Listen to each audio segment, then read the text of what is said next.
Olá, bom dia, boa tarde, boa noite a todas e todos que nos escutam aqui na Rádio Quintanares, no programa Fala Mulher. Eu sou Estela Meneghel e venho aqui conversar sobre os nossos problemas cotidianos, sobre os nossos enfrentamentos, as nossas dificuldades e contar algumas histórias que talvez possam nos ajudar a discernir um pouco mais, a olhar, a esmiuçar, né, essas barreiras, esses problemas, essas aflições que nos afetam a todos e todas. Hoje eu vou falar um pouco, vou contar uma história que vem lá do mundo grego. Tenho falado em histórias, de como as histórias se assemelham, mesmo quando elas vêm de distâncias geográficas muito grandes. Incrivelmente, elas têm uma estrutura comum que diz disso, do nosso humano, dessas características que nós temos, nós carregamos, onde quer que estejamos, quer tenhamos vindo da África, da Europa, do Oriente, das Américas. As histórias têm uma estrutura que se assemelha. E pensando nessas estruturas semelhantes, eu vou fazer uma conexão com a história que eu contei na nossa última conversa, aquela história do leste europeu, a história da Vasilisa, daquela menina que trabalhou com a sua intuição e teve que realizar algumas tarefas do feminino, embora haja outras do masculino, como nós já falamos, para sair da infância. Né? Ela teve que abandonar aquela mãe boa demais, né, que nos protege demais, não deixa a gente sair para enfrentar o mundo e começar a adolescência. E é uma história muito similar, muito parecida, que vem do mundo grego. Essa história é a história de Eros e Psique. Eros, para os gregos, era o deus do amor, um deus. E Psique, uma mulher mortal que representa a alma. E o casamento deles, portanto, tem essa dimensão. É o casamento do amor com a alma, da parte material com a parte espiritual. E tudo começa com um rei que possuía 3 filhas. Elas eram muito lindas, mas a mais bela de todas era Psique, a caçula, a mais jovem. Ela era tão linda, ela era tão bela, que as pessoas a cultuavam como se ela fosse uma deusa, como se ela fosse Afrodite. E quem era Afrodite?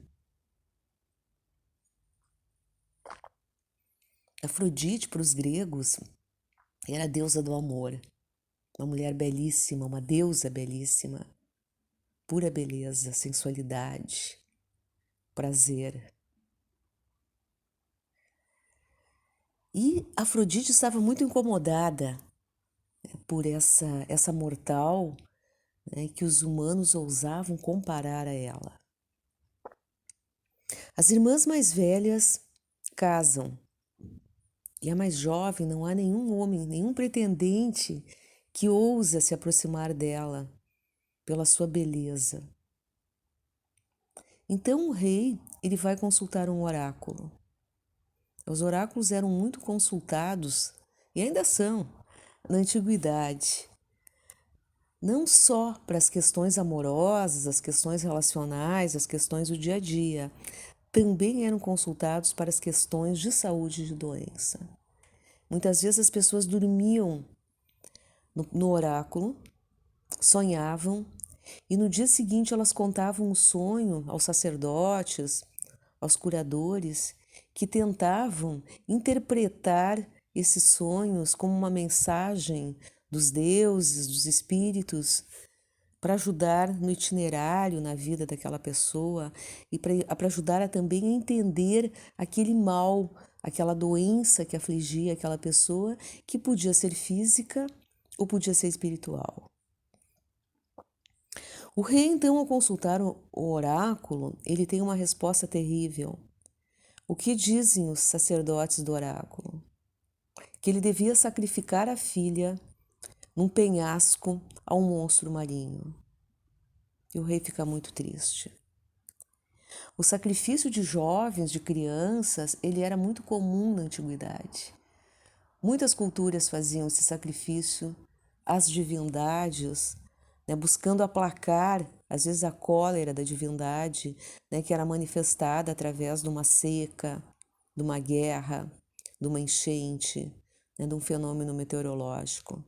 E assim, muitas crianças eram sacrificadas. A gente vê isso no mundo judaico também, né, quando Abraão vai sacrificar o seu primogênito. Então era algo que permeava essas diferentes culturas. Às vezes a gente olha isso com o pé atrás, mas era algo considerado bastante natural. O rei volta para casa, fala à filha e eles se dirigem ao penhasco, onde ela vai ser jogada ao mar. Porém, Eros, o filho de Afrodite, já tinha visto a beleza daquela jovem e ele já estava muito interessado por ela. Eros, ele carrega sempre uma bolsa com flechas, né? Ele é o deus do amor. E quando a gente se apaixona, a gente diz que a gente é flechado por Eros ou por Cupido, que era o seu nome designado pelos romanos. Isso incrivelmente mostra como o amor está muito ligado com a dor. Quem ama sofre. Tem uma música mexicana que diz exatamente isso, a Chorona se chama essa música. Quem não conhece o amor, não conhece o que é o martírio. Ela compara o amor ao martírio. Mas voltando para a nossa história, Eros havia sido flechado por ele mesmo. E ele, quando a jovem é jogada no penhasco, ele faz com que o vento a carregue suavemente até o seu palácio. Eros tem um palácio maravilhoso, feito de ouro, de pedras preciosas, é uma belezura o palácio de Eros. E lá é depositada a Psique. Ela está muito cansada, ela dorme. Ela viveu uma situação limite. E à noite Eros chega, deita-se com ela e a torna sua mulher. Porém, antes do sol raiar, ainda na escuridão, ele foge. E ela não vê o seu marido. E assim sucessivamente, noite após noite, ele vem, ele deita-se com Psique, e eles têm uma noite de amor. E antes que o dia raie, ele parte. Enquanto isso, as irmãs cogitavam o que teria acontecido com Psique, se ela tinha sido morta, se ela tinha sido, né, casada com um monstro marinho. E elas se aproximam do penhasco, curiosas, e o vento leva ambas levemente, suavemente até o palácio de Eros. E lá está Psique. E elas ficam muito felizes de se encontrar, conversam animadas e perguntam para Psique o que aconteceu com ela, e Psique conta do seu casamento. E onde está seu marido? E Psique diz que ela não conhece, porque ele vem e sai antes que o sol nasça e ela nunca viu esse marido. Mas que está muito bem o casamento, que ela gosta dele, que o amor é deslumbrante. As irmãs voltam para casa e começam a pensar e a fofocar, e elas começam a sentir muita inveja de Psique, porque elas foram casadas com maridos que não as agradam. E como que a irmã está casada, vivendo num lugar tão belo e tão feliz? E elas começam a pensar como que isso pode ter acontecido. E voltam até Psique, voltam ao penhasco, são levadas pelo vento ao castelo e dizem para a irmã: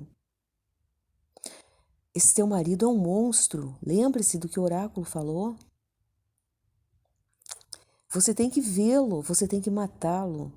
Leve uma lamparina e um punhal e ele possivelmente é um monstro marinho, e mate esse homem, mate esse monstro. E Psique, perturbada com essas palavras das irmãs, achando que não deve fazer, mas acaba fazendo. E numa noite, ela pega uma lamparina e quando Eros dorme, ela acende a lamparina e vê como ele é belo. Mas no mesmo momento ela é flechada, como ele carrega as flechas, ela é flechada imediatamente por uma das setas e fica muito apaixonada. Porém, quando ela se abaixa com a lamparina ela é aquecida por óleo fervente. Esse óleo cai em Eros e fere. E ele imediatamente acorda ferido, machucado e diz: você não devia ter feito isso. Eu vou me embora, você nunca mais vai me ver. Você não me verá jamais. Psique, nesse momento em que viu o marido, que viu o homem, se toca de um grande amor por ele. A luz da lanterna fez com que ela percebesse a outra dimensão desse casamento e fica tomada por dor. Chama e ele não volta. Ela começa então uma peregrinação pelos caminhos da Grécia atrás de Eros e não encontra, ele não aparece. Ela decide então chamar Afrodite, a mãe dele. Chama Afrodite, que vem, e ela está muito incomodada com essa moça que, de certa maneira, levou o seu filho. E diz a ela que ela ama Eros. E o que ela deve fazer? Pede o que ela deve fazer para reconquistar, para encontrar o seu marido. E essa aproximação com a divindade, ela lembra muito a aproximação da Vasalisa com a Baba Yaga, que nós vimos no conto passado, e o quanto essa aproximação deve ser verdadeira, né? O quanto a demandante não deve ficar enrolando, dizendo algo que não pensa, né? Ela deve apontar o ponto direto, por que ela veio, e é o que faz Psique. Eu quero de volta meu marido. Então, outra vez, ela se defronta com as tarefas do feminino. E as tarefas que Psique dá a ela, que Afrodite dá a ela, são muito similares, têm semelhança com as tarefas que a gente viu que Vasilisa recebeu de Baba Yaga. São 4 tarefas. E o que representam elas, nós vamos conversar também. A primeira tarefa, que é designada a Psique, é separar os grãos. Como Vasilisa, ela recebe uma tarefa que diz o seguinte: nesse monte de terra que você vê, você precisa separar os grãos comestíveis da terra. E você tem isso até a noite. Psique pensa então que vai ser impossível daquele enorme monte de terras ela separar as sementes, os milhares de sementes de grãos comestíveis que estão lá misturadas. Mas nesse momento aparece uma formiga, um pequeno e humilde inseto que é um animalzinho da terra, e ela vai ajudar Psique. Ela chama as outras formigas e as formigas elas atuam como uma comunidade. Então são os insetos humildes e a importância da humildade que atuam como um grupo, como uma família. E as formigas então se jogam na tarefa e separam os grãos da terra. E essa é a primeira tarefa. Essa é a primeira tarefa que foi cumprida. E o que significa esta tarefa? Essa tarefa significa a habilidade de separar, que aparece em vários contos, em várias parábolas, em várias mensagens dos antigos que eles mandam para nós. Né? Separar o trigo do joio, separar aquilo que presta daquilo que não presta, aquilo que é comestível daquilo que não é comestível. Separar os amigos dos bajuladores, dos invejosos, dos fofoqueiros. Isso já dizia um filósofo romano. O amigo, ele é verdadeiro e ele aponta os perigos na jornada. O bajulador não. O bajulador, a pessoa está à beira do precipício e o bajulador diz: vai que é fácil, vai que você pode, né? Até que a pessoa caia, até que a pessoa tombe. Esse é o bajulador, esse é o invejoso. Então, a primeira tarefa de uma moça adolescente, que é psique, para se tornar uma mulher adulta, é saber separar. Separar as emoções ruins das emoções verdadeiras, separar as pessoas de acordo com a sua índole, de acordo com o seu caráter. A criança ingênua, né, que a gente viu no conto da Vasalisa, e que também psique cai, também ela é ingênua quando ela se defronta com as palavras invejosas da irmã. Essa pessoa tem que ser abandonada. Essa pessoa tem que ficar no caminho. Essa é a primeira tarefa. E o que nos ajuda nessa tarefa? A clareza, a verdade e a humildade. Né? Então, se defrontar com quem tem mais poder, no caso, Afrodite, a deusa, né? Ou Baba Yaga, no outro conto. Se defrontar com quem tem poder, dizer a verdade, né? E ser humilde. Ter a humildade de realizar as tarefas mais simples, mais humildes, as tarefas que as formiguinhas desenvolvem. Então, esta foi a primeira tarefa da passagem dessa moça, da psique, da adolescência para a vida adulta, para ser uma mulher adulta. E qual é a segunda tarefa que Afrodite designa a psique? A segunda tarefa, ela precisa buscar num bosque onde vivem as ovelhas, um rebanho de carneiros, que se chamam os velocinos. Esses velocinos no mundo grego, a lã, né, que crescia neles era uma lã de ouro. Eles eram extremamente preciosos, porém eles eram muito agressivos, muito violentos. Então, a segunda tarefa que Afrodite dá à psique, ela precisa ir nesse bosque onde vivem esses carneiros e buscar trazer para Afrodite um pouco daquela lã de ouro tecida. Também parece a psique que essa tarefa é impossível de ser realizada. Porém, um animal mitológico, né, daqueles do mundo grego, onde animais e humanos conviviam, né, pacificamente e se entendiam, né, como essa visão desse mundo animal, desse mundo humano interrelacionado, onde todos são seres almados, ela é muito compartilhada pelos nossos povos ancestrais, tanto os africanos quanto os indígenas americanos. Né? Então, um desses animais vem e diz à psique: não busque ao meio-dia. Ao meio-dia, na luz do sol, os carneiros estão muito agressivos, eles estão muito brabos. Espere o cair da noite. Espere quando o mundo noturno refrigera o ambiente e eles vão dormir, eles ficam pacíficos. Nesse momento, você pode entrar no bosque e tranquilamente colher flocos de lã que eles deixam né, nas árvores, que eles perdem e deixam pelos caminhos, e você leva então esses flocos de lã de ouro para Afrodite, para a deusa. O que significa então esse conselho? O que significa esse conselho para uma adolescente que vai se tornar adulta? Não bata de frente. Não vá no momento, não enfrente a fúria dos elementos, dos animais, né, dos seres vivos. Não enfrente. Né? Espere quando eles se acalmam.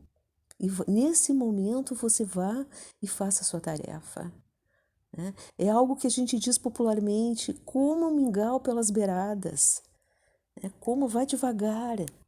Não enfrente, né, aço com aço. Agressividade com agressividade. Se recolha, espere. Espere o momento oportuno para entrar. Você não vai precisar muitas vezes nem enfrentar os elementos, né? Aqueles seres agressivos, violentos, né? Espere, não confronte. Essa sabedoria é feminina e pode ser masculina também. Não precisamos demonstrar coragem, demonstrar eficiência, demonstrar agressividade em muitas situações. Muitas brigas, elas são ganhas pela negociação, pela palavra, pela espera, pelo momento oportuno de entrar em campo. Pelo momento oportuno de entrar em campo e jogar o jogo. Essa é a síntese, né? O conhecimento que essa tarefa traz, né? E quem indica novamente a psique é um animal, é o biológico, é o instintivo, né? É o lado tão entendido, como coloquei antes, pelos ancestrais, tão entendido, que sempre tinha um animal totêmico, um animal protetor, um animal que nos ajuda nos impasses e nos caminhos. E vem então a terceira tarefa. A terceira tarefa, ela precisa buscar a água, mas ela precisa buscar numa montanha tão íngreme, tão escarpada, tão pedregosa, que outra vez Psique diz: agora eu perdi, agora eu não consigo mais. A água, ela representa a água da vida, a água que nutre as plantas, que faz crescer as plantas, a água que nós precisamos beber para nos manter vivos. Não vivemos sem água. A água é um bem essencial. Portanto, ele deve ser pensado como direito de todos, não cobrado. Antigamente, ninguém, nas culturas antigas, ninguém negava água a um viajante, a um peregrino, a um sedento. E buscar essa água, que é a fonte da vida, parecia impossível à psique. E novamente um animal, uma águia, o animal que vê por cima, né, que tem a visão ampla do território, ajuda a psique. E busca então, né, num recipiente, ele traz nesse recipiente um pouco da água daquela montanha, da água da vida, e ela agradece e consegue levar outra vez para a deusa. Para a deusa. E o ensinamento aqui é a busca da água da vida. Desse elemento neutro, esse elemento que nos parece tão simples, tão disponível, né? Tão facilmente encontrável, mas que é necessário ser preservado, ser cuidado. Ser cuidado. E para isso nós temos que ter um olhar amplo, um olhar que vê por cima, né? que olha o ambiente e que preza esse mundo, né? essa pequena joia, esse pequeno grande tesouro, né? Que é o mundo onde nós vivemos. Fim da terceira tarefa, vem a última. Qual é a última tarefa que Afrodite designa para a psique? Ela precisa buscar a caixa da beleza eterna, da beleza permanente. Mas onde está essa caixa? Essa caixa está no Hades. E o que é o Hades para os gregos? O Hades para os gregos é o mundo dos mortos, os mundos inferiores, como eles chamavam. Tinha que ser atravessado por uma barca. Os mundos inferiores, lá onde estão os mortos. É um mundo escuro, sombrio, assustador. É um mundo onde há mortos, onde há sombras, onde há fantasmas, onde há seres que nos repugnam, que nos atemorizam, que nos assombram. E lá precisa descer psique. E ela vai, ela não pode parar. Tem algumas tem algumas recomendações, ela não pode parar, ela não pode acolher algumas daquelas pessoas, aquelas sombras, aqueles fantasmas, ela tem que ir reto, ela tem que seguir o caminho, né, na busca, na consecução do seu objetivo, né, sem delongas, sem parar, sem conversa fiada, né, sem parar, né, ela tem que ir firme, ela tem que ir firme. E o que representa essa última tarefa? Representa a capacidade, então, de uma moça adolescente para se tornar adulta, poder entender, poder olhar, enfrentar a morte, né? O lado inferior, o lado frágil que todos nós seres humanos carregamos. E na antiguidade, as mulheres enfrentavam isso nos partos, principalmente nos partos, que era uma situação de extremo perigo. Os partos, na própria morte, as mulheres, então, além de partejar, elas vestiam os mortos, elas preparavam os mortos, e a gente vê isso em vários outros textos, mitos, histórias antigas, muitas do mundo grego, desses vários mundos que nós falamos, né? E elas são histórias extremamente importantes para nós, modernos, que deixamos esses rituais e deixamos a aproximação com essas situações, nós negamos, né, nós os protegemos, os partos são hospitalares, as mulheres, né, não têm mais contato, muitas vezes são sedadas, né? Assim como os mortos são preparados em outros ambientes, a gente não entra mais, não adentra mais, né, nessas tarefas, nessas funções, né, e na compreensão que isso significa. Isso também Psique consegue fazer e traz a caixa para sua sogra, a deusa Afrodite. Nesse momento, então, ela se torna adulta. O amor adolescente entre Eros e Psique se torna um amor adulto, maduro, inteiro, né, de quem conhece, né, ambos os lados da vida, do bem e do mal, né, morte, né, crescimento, parto, nascimento, vida, morte novamente e renascimento. Essas são as fases, os ciclos, né, que é preciso que uma jovem conheça para se tornar uma mulher adulta. Esse é o caminho de Psique. Assim, ela reencontra seu marido e eles representam para os gregos o casal perfeito, né? E Psique se torna então uma deusa, né? Ela, de mortal que ela era, ela se torna imortal, assim como a sua história que chega através dos tempos até nós, para que a gente possa pensar, refletir, né? Para que a gente possa aprender, conhecer, né, com essa história. Conhecendo, nós vamos integrando aspectos, né, que por serem desconhecidos nos escapavam, né, e nós estamos integrando, colocando na nossa cabeça, na nossa personalidade, no nosso modo de ver a vida, de viver, de experienciar, de sentir, né, os afetos, as dores, né, a vida que nos é dada e que nós temos que viver e que nós vamos vivê-la. Espero que essa história, né, traga reflexões, traga conhecimentos, traga luz, traga insights a todos e todas que ouviram, né, que nos tornem mais sensíveis, né, mais atentos a nós mesmos e ao mundo lá fora. Me aproximo então do final, né, e agradeço a todas e todas que nos ouviram. E voltando novamente, né, reforçando novamente a importância das histórias, as histórias que nos chegam como mensagens, né, em garrafas, como presentes, né, de outras culturas, de outras pessoas que as viveram, que as pensaram, que as inventaram, as criaram e mandaram para nós, para que a gente possa usufruí-las, para que a gente possa ter prazer, mas também ter conhecimento por meio delas. E então, até logo, até mais, até o nosso próximo encontro, até a nossa próxima conversa. Um abraço a todos e todas.